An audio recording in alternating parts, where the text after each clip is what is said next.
നഗരങ്ങളിലെ വെള്ളക്കെട്ട്, പ്രത്യേകിച്ച് തലസ്ഥാന നഗരത്തെ വെള്ളക്കെട്ട്, തിരുവനന്തപുരത്തുള്ള വെള്ളക്കെട്ടിൻ്റെ അല്ലെങ്കിൽ വെള്ളപ്പൊക്കത്തിൻ്റെ പശ്ചാത്തലത്തിൽ മന്ത്രി മോൻസ് ജോസഫ്, ജലവകുപ്പ് മന്ത്രി, മീറ്റിംഗ് വിളിച്ചിരിക്കുകയാണ്. അപ്പോൾ കോർപ്പറേഷൻ ഇടപെടുന്നു, മന്ത്രി ഇടപെടുന്നു, എല്ലാ ഭാഗത്തു നിന്ന് ഇടപെടൽ വരുന്നു. ഇത് കഴിഞ്ഞ ഒരുപാട് വർഷമായി നടക്കുന്നൊരു പ്രോസസ്സാണ്. ഈ തിരക്ക് പറയുന്ന സമയത്ത്, പ്രളയം വരുന്നത് പോലെ വെള്ളം വരുന്ന സമയത്ത് ഇങ്ങനെ മീറ്റിങ്ങുകൾ കൂടുകയും ഇതേ ചീഫ് എഞ്ചിനീയർമാരും ഇതേ സംവിധാനവുമൊക്കെ മീറ്റിങ്ങുകൾ കൂടി ഒരുപാട് ഫയലുകളിലേക്ക് പോവുകയും ചെയ്യും. അങ്ങനെ ആകാതിരിക്കണം ഇപ്രാവശ്യത്തെ മീറ്റിംഗ്. വളരെ ഡൈനാമിക് ആയിട്ടുള്ള, വളരെ സതുദ്ദേശത്തോടു കൂടിയിട്ടാണ്, വളരെ ആക്റ്റീവായിട്ടുള്ള ജലവിഭവ മന്ത്രി ശ്രീ മോൻസ് ജോസഫ് അവർ ഈ മീറ്റിംഗ് വിളിച്ചിരിക്കുന്നത്. ഇതിൽ 3 മന്ത്രിമാർ പങ്കെടുക്കുന്നു എന്നുള്ളത് ഇതിൻ്റെ ഗൗരവം വർദ്ധിപ്പിക്കുന്നു. CP ജോൺ തിരുവനന്തപുരത്തെ MLA ആണ്, തിരുവനന്തപുരത്തെ മന്ത്രിയാണ്, അതുപോലെ തന്നെ ഗതാഗത മന്ത്രിയാണ്, അതുപോലെ കെ മുരളീധരൻ ആരോഗ്യവകുപ്പിൻ്റെ മന്ത്രിയാണ്, വട്ടിയൂർക്കാവ് MLA ആണ്. അപ്പോൾ തിരുവനന്തപുരത്തെ 2 മന്ത്രിമാർ, MLA മാരെന്ന് കൂടി പറയാം, MLA മാരായിട്ടുള്ള 2 മന്ത്രിമാർ മോൻസ് ജോസഫ് അവരുടെ നേതൃത്വത്തിൽ അടിയന്തരമായ യോഗം തിരുവനന്തപുരത്ത് വിളിച്ചിട്ടുണ്ട്. ഈ യോഗത്തിൽ കൃത്യമായ ചില കാര്യങ്ങൾ ചെയ്തുകൊണ്ടല്ലാതെ പ്രളയത്തെ കൈകാര്യം ചെയ്യാൻ കഴിയില്ല, അല്ലെങ്കിൽ വെള്ളപ്പൊക്കത്തെ കൈകാര്യം കഴിയില്ല എന്ന് നിങ്ങൾ മനസ്സിലാക്കുക എല്ലാവരും. ഓപ്പറേഷൻ അനന്തയുടെ ഭാഗമായി UDF ഗവൺമെന്റിന്റെ തന്നെ കാലത്ത് ഉമ്മൻചാണ്ടി അവർ മുഖ്യമന്ത്രി ആയിരുന്നപ്പോൾ അന്നത്തെ ജിജി തോംസൺ, അന്നത്തെ ചീഫ് സെക്രട്ടറിയെ കൊണ്ട് ചെയർമാനായി ഓപ്പറേഷൻ അനന്ത എന്നൊരു പ്രോജക്റ്റ് എടുത്തിരുന്നു. അത് നടപ്പിലാക്കിയിരുന്നത് ഇപ്പോൾ റിട്ടയർ ചെയ്തിട്ടുള്ള ബിജു പ്രഭാകരൻ എന്ന് പറയുന്ന IAS കാരനായിരുന്നു. അദ്ദേഹം അന്ന് ജില്ലാ കളക്ടറാണ്.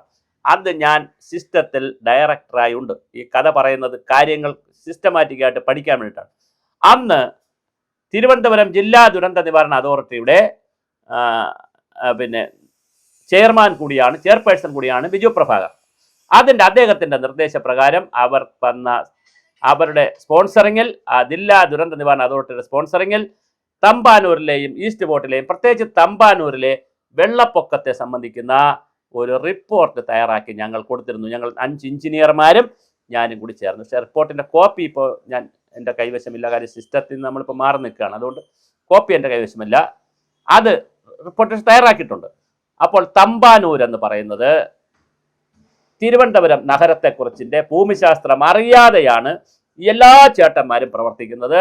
എഞ്ചിനീയർമാരായാലും സർക്കാർ സംവിധാനങ്ങളായാലും കോർപ്പറേഷൻ ആയാലും തിരുവനന്തപുരത്തിൻ്റെ ഭൂമിശാസ്ത്രം മനസ്സിലാക്കാതെ ചെയ്യുന്നത് കൊണ്ടുള്ള ദുരന്തങ്ങളാണ് തിരുവനന്തപുരത്ത് സംഭവിച്ചുകൊണ്ടിരിക്കുന്നത്.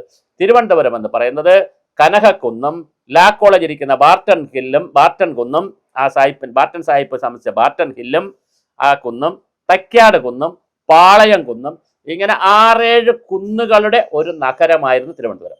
അതുപോലെ തന്നെ താമരക്കുളം, എരുമക്കുളം, പാത്രക്കുളം, മാഞ്ഞാലിക്കുളം തുടങ്ങിയ 7ഓളം കുളങ്ങളുടെയും നഗരമായിരുന്നു. 7 കുളങ്ങളും കുറെ കുന്നുകളും ഉണ്ടായിരുന്ന ഒരു പ്രദേശത്തെ വെള്ളമാണ് ഈ കൺഫ്യൂഷൻ എല്ലാം തിരുവനന്തപുരത്ത് ഉണ്ടാക്കുന്നത്. ഈ വെള്ളം കൃത്യമായി ഒഴുകി പോകുന്നതിനും ആ വെള്ളത്തെ പിടിക്കുന്നതിനുമുള്ള സംവിധാനം തിരുവനന്തപുരത്ത് ഉണ്ടായിരുന്നു. തൈക്കാട് കുന്നിലെ വെള്ളം ഇന്നത്തെ ചെങ്കൽ ചൂള എന്ന് പറയുന്ന സ്ഥലത്തുണ്ടായിരുന്ന എരുമക്കുളത്തിൽ പിടിച്ചിരുന്നു പരമാവധി വെള്ളവും. അങ്ങോട്ട് പിന്നെ കുറച്ച് സിറ്റിയിലോട്ട് പോവുകയുള്ളായിരുന്നു. അതുപോലെ പാളയം കുന്നിന്റെ വെള്ളം പിടിച്ചിരുന്നത് താമരക്കുളം SAT ക്യാമ്പസിനകത്ത് കിടക്കുന്ന സ്റ്റേറ്റ് ആംഡ് പോലീസിന്റെ നന്ദാവനം ക്യാമ്പസിനകത്ത് കിടക്കുന്ന താമരക്കുളത്തിലായിരുന്നു. ഇപ്പോഴും താമരക്കുളത്തിന്റെ കുറച്ച് ഭാഗമുണ്ട്. അത് കഴിഞ്ഞിട്ട് അവിടെ നിന്നാണ് അനന്തപത്മനാഭനും താമര കൊണ്ടുപോയിരുന്നത്. അവിടെ താമര കൊണ്ടുപോയി സ്ത്രീകൾ കുളിക്കുക, പിന്നെ അത് കുളിയായി, പിന്നെ പാറാവിട്ടു, പിന്നെ പല കഷ്ണങ്ങളായത് അത് നികത്തി കുറെ ഉണ്ട്, നീരിറവുണ്ട്. അത് പാളയം പ്രദേശത്തെ മഴവെള്ളത്തെ പിടിച്ചിരുന്നതാണ്. തമ്പാനൂരിൽ വരുന്ന അധിക മഴവെള്ളത്തെ പിടിച്ചിരുന്നത് മാഞ്ഞാലിക്കുളം എന്ന് പറയുന്ന കുളമാണ്. ഇപ്പോൾ അത് ഗ്രൗണ്ടാണ്. ആ മാഞ്ഞാലിക്കുളത്തിലാണ് പിടിച്ചിരുന്നത്. പാത്രക്കുളം എന്ന് പറയുന്ന സ്ഥലത്ത് വെള്ളം പിടിച്ചിരുന്നു. പുത്തരി കണ്ടമായിരുന്നു, വയലായിരുന്നു. അങ്ങനെ 7ഓളം കുന്നുകൾ, 8-10ഓളം കുളങ്ങൾ, കുറെ വയലുകൾ ഇതിൻ്റെ പ്രദേശമാണ്. അതുപോലെ പൂജപ്പുരയിലുണ്ടായിരുന്ന വയൽ പ്രദേശം, പിന്നെ ഞാൻ ഈ പറഞ്ഞ ജഗതി പ്രദേശത്തുള്ളത്, അങ്ങനെ വയലുകളുടെയും കുന്നുകളുടെയും കുളങ്ങളുടെയും ഒരു നഗരമായിരുന്നു അത്. ഒരു പ്ലാനിങ്ങും ഇല്ലാതെ കഴിഞ്ഞ കുറേ വർഷങ്ങളായി നമ്മൾ നികത്തിയും കെട്ടിടം വെച്ചും ഒക്കെ റോഡുണ്ടാക്കിയുമാണ് ഇന്ന് കാണുന്ന അധികമായിട്ടുള്ള വെള്ളത്തിൻ്റെ പ്രശ്നമുള്ളത്. അതിൽ കൊച്ചാറിൻ്റെ പ്രശ്നങ്ങളുണ്ട്, പാർവതി പുത്തനാറിൻ്റെ പ്രശ്നങ്ങളുണ്ട്, ആമഴഞ്ഞാൻ തോടിൻ്റെ പ്രശ്നങ്ങളുണ്ട്. ഇതിനെ വൾഗറാക്കുന്നത്, ഇതിന്റെ തീവ്രത കൂട്ടുന്നത് മാലിന്യ സംസ്കരണത്തിലുള്ള അപാകത കൂടിയാണ്. നിങ്ങൾ രാവിലെ നോക്കണം. ഇവിടെ ഉറവിട മാലിന്യ സംസ്കരണം എന്ന് പറഞ്ഞൊരു ബഹളം കൊണ്ടുവന്ന് എന്റെ മാലിന്യം എന്നെ ഉത്തരവാദിത്വം എന്ന് പറഞ്ഞൊരു ക്യാമ്പയിനൊക്കെ കൊണ്ടുവന്നപ്പോൾ സംഭവിച്ചത് എന്താന്ന് വെച്ചാൽ, ഈ ആളുകൾ രാവിലെ തൂക്കുന്ന കരിയിലേക്ക് തൂക്കുന്ന ആളുകൾ നമ്മൾ കാണാം. രാവിലെ നമുക്ക് കൃത്യമായി റോഡിൽ ഇറങ്ങി നിന്നാൽ കാണാൻ പറ്റുന്നതാണ്. കരിയിലേക്ക് തൂക്കുമ്പോൾ പ്രധാന ഭാഗം വാരിക്കൊണ്ടുപോകും, ബാക്കി കുറെ ഭാഗം തൂത്ത് ഓടയ്ക്കകത്ത് തള്ളും. അതിന്റെ കൂടെ മണ്ണും കൂടെ ചെല്ലുമ്പോൾ നല്ല രസമായിരിക്കും. അതുപോലെ തന്നെ ഇതെവിടെയാണ് കൊണ്ടുപോകുന്നത്? കത്തിക്കുന്നു, ഓടകളിലും കുഴിച്ചിടുകയും ചെയ്യുന്നു. ഇത് കിടക്കുന്നിടത്തേക്കാണ് മഴവെള്ളം വരുമ്പോൾ മഴവെള്ളത്തിന്റെ ഒഴുക്ക് തടസ്സപ്പെടുത്തുന്നു. കൃത്യമായ ഡ്രെയിനേജ് സംവിധാനം ഉണ്ടായിരുന്ന ഒരു നഗരത്തിൽ, വളരെ കൃത്യമായ മാലിന്യ സംസ്കരണം ഉണ്ടായിരുന്ന ഒരു നഗരത്തിൽ ഡ്രെയിനേജ് സംവിധാനം മുഴുവൻ ബ്ലോക്ക് ചെയ്തു. മാലിന്യ സംസ്കരണത്തിൽ ഒരു പണിയും ചെയ്യുന്നുമില്ല. പിന്നെ എങ്ങനെ വെള്ളം എങ്ങോട്ട് പോകും? നമ്മൾ 2 മണിക്കൂർ 3 മണിക്കൂറത്തെ ഫ്ലാഷ് ഫ്ലഡ് ആണ് തിരുവനന്തപുരത്ത് സംഭവിക്കുന്നത്. മിന്നൽ വെള്ളപ്പൊക്കമാണ് സംഭവിക്കുന്നത്.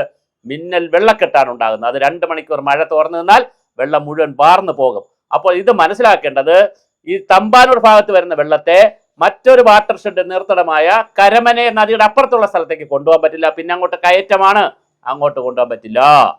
പാളയം കുന്നിന്റെ അവിടെ നിന്ന് താഴോട്ടിറങ്ങി തക്കാട് കുന്നിന്റെ അവിടെ നിന്ന് താഴോട്ട് വന്നുള്ള ഒരു വാലി പോർഷനിലാണ് ഈ തമ്പാനൂർ ഇരിക്കുന്നത്. ഇത് മനസ്സിലാക്കാതെയാണ് നമ്മുടെ ചേട്ടന്മാർ വലിയ സാങ്കേതിക വിദ്യകളുമായിട്ട് ഇറങ്ങുന്നത്. അതുകൊണ്ട് ബഹുമാനപ്പെട്ട മന്ത്രിയോട് പറയാനുള്ളത്, വളരെ കൃത്യമായ ഡ്രെയിനേജിന്റെ സർവേ, ഡ്രെയിനേജ് എന്ന് പറഞ്ഞാൽ ഓടകളുടെ അല്ല, മഴ സമയത്ത് വെള്ളം പോകുന്ന നീരൊഴുക്കിന്റെ സർവേ നടത്തി അവിടെ ആരൊക്കെയാണ് കയ്യേറിയിരിക്കുന്നത് അത് വളരെ കൃത്യമായി പൊളിച്ചടുക്കിയാൽ മാത്രമേ തിരുവനന്തപുരത്തെ വെള്ളക്കെട്ട് സമ്പൂർണ്ണമാക്കി മാറ്റാൻ പറ്റൂ. പക്ഷേ കയ്യേറിയിരിക്കുന്നവർ ചെറിയ ആളുകളല്ല, വലിയ മഹത്തായ ആളുകൾ തന്നെയുണ്ട്. എന്തുകൊണ്ട് SS കോവിൽ റോഡ്, തമ്പാനൂരിലേക്ക് പോകുന്ന SS കോവിൽ റോഡ് എന്തുകൊണ്ട് അവിടെ വെള്ളപ്പൊക്കത്തിന് നിയന്ത്രണ പരിപാടി ചെയ്യാൻ പറ്റിയില്ല? ആ റോഡ് എന്തുകൊണ്ട് പൊക്കാൻ പറ്റിയില്ല? ഒരുപാട് ചോദ്യങ്ങളുണ്ട്. അതുപോലെ തന്നെ ഈസ്റ്റ് പോർട്ടിലെ പല സ്ഥാപനങ്ങളുടെയും അടിവശത്തു കൂടെയാണ് ഓടകൾ പലതും പോകുന്നത്. അതിനെയൊക്കെ ഒന്ന് അഡ്ജസ്റ്റ് ചെയ്തൊക്കെ വച്ചിട്ടുണ്ടെന്നുള്ളല്ലാതെ സമഗ്രമായ ഒരു പ്ലാനിന്റെ പുറത്തല്ല അത് ചെയ്തിരിക്കുന്നത്. കൃത്യമായ ഓപ്പറേഷൻ അനന്ത പോലെ, ഓപ്പറേഷൻ അനന്ത 2 എന്നോ മറ്റൊരു ഓപ്പറേഷൻ അനന്ത 2 എന്ന് പേരിടാം. കാരണം ഈ ഗവൺമെന്റ് തന്നെയാണ്, UDFന്റെ തന്നെയാണ് ഓപ്പറേഷൻ അനന്ത 2 എന്ന പേരിട്ട് മനോഹരമായി ഒരു വലിയ പദ്ധതി നടപ്പിലാക്കിക്കൊണ്ടല്ലാതെ അത് തമ്പാനൂരിലെയും അത് ഈസ്റ്റ് പോർട്ടിലെയും കിഴക്കേക്കോട്ടിലെയും വെള്ളക്കെട്ടിന് ശാശ്വത പരിഹാരം ഉണ്ടാകാൻ പോകുന്നില്ല. ഇനി അങ്ങനെ ഉണ്ടാക്കി വെച്ചാലും ദിവസവും മാലിന്യം സംസ്കരിക്കപ്പെട്ടില്ലെങ്കിൽ, ദിവസവും മാലിന്യം വാരിക്കളഞ്ഞില്ലെങ്കിൽ വീണ്ടും ഇതേ പ്രശ്നം പരിഹരിക്കും കഴിയാതെ പോകും. അതുകൊണ്ട് കോർപ്പറേഷനും വിവിധ വകുപ്പുകളും ഒരൊറ്റ മിഷൻ തിരുവനന്തപുരത്ത് തുടങ്ങി ആ മിഷൻ ഒരു സീനിയർ ഓഫീസറെ വെച്ച് ഈ കാര്യങ്ങൾ മുന്നോട്ട് പോയാൽ കുറെയെങ്കിലും കാര്യങ്ങൾ നടത്തിയെടുക്കാം. അല്ലാതെ വീണ്ടും ഡിപ്പാർട്ട്മെന്റുകൾക്ക് പങ്കുവെച്ച് പൈസ കൊടുത്തുള്ള പരിപാടിയാണെങ്കിൽ ശങ്കരൻ പിന്നെയും തെങ്ങേൽ തന്നെ എന്ന് പറയാം. പക്ഷേ ഇപ്പോൾ തെങ്ങ് കാണാനില്ലാത്ത അവസ്ഥയാണ്. കാര്യങ്ങൾ കൈവിട്ടു പോകും. മന്ത്രി വളരെ സതുദ്ദേശത്തോടു കൂടിയാണ് ചെയ്യുന്നത്. അദ്ദേഹം വളരെ ആവേശത്തോടെയാണ് ഈ മീറ്റിംഗ് വിളിക്കുന്നത്. 3 മന്ത്രിമാരാണ് പങ്കെടുക്കുന്നത്. അതിനുള്ള എല്ലാ സഹായവും എല്ലാ പിന്തുണയും അറിയിച്ചുകൊണ്ട് തന്നെ പറയട്ടെ, തിരുവനന്തപുരത്തിന്റെ ഭൂമിശാസ്ത്രം അറിയുന്ന, ഭൂമിശാസ്ത്രം പഠിച്ചിട്ടുള്ള സംഘത്തെ കൂടി വെച്ച് കാര്യങ്ങൾ ചെയ്തിട്ടില്ലെങ്കിൽ ഇത് കൺഫ്യൂഷനിൽ നിന്ന് കൺഫ്യൂഷനിലേക്ക് തന്നെ പോകും.